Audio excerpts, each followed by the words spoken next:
Inzala zikantu igazi laphala lo mama bakhalaza. La khala ilizwe lisithi mayibuye. Sadibane ezilokishini sadibane ezitratweni safumana umhlaba ubomvu ligazi lolutsha. There was no going forward, no going back, no surrender, no retreat. Diswat Khafar was just about to slap the other cheek. We were pissed off about Bantu Biko, pissed off about Chris Hani. Suddenly we realized we were pissed off about Mangaliso Sobukwe.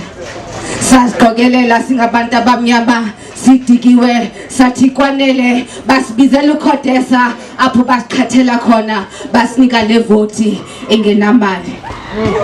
Uhulumende akanandaba. Uhulumende akanandaba.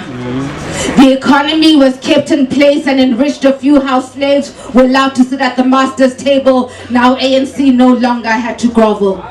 They thought they were high and mighty on Twitter screaming Asna Valo until Jesus came back and they realized they were eating crumbs, and so they blamed on white capital monopoly. But when they had 2/3 majority, who knows what was stopping them from fixing economic policies. Instead, my leader was more concerned with buying a buffalo. He can't own up to Marikana, now he wants us to put a cross next to his face on the ballot.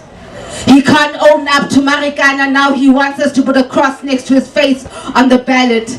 It's a cacophony of buffaloes and ballots all wrapped up in a green blanket with no apology. Marikana is still bleeding, leaking like the state entities that public servants are sucking dry. My leaders are more concerned with labels than basics, sitting in expensive houses playing white wishes while they pretend that other blacks are not deserving of schooling, sanitation, and service delivery. In the past, the enemy was a different shade to me, but now my reality is the enemy looks exactly like me.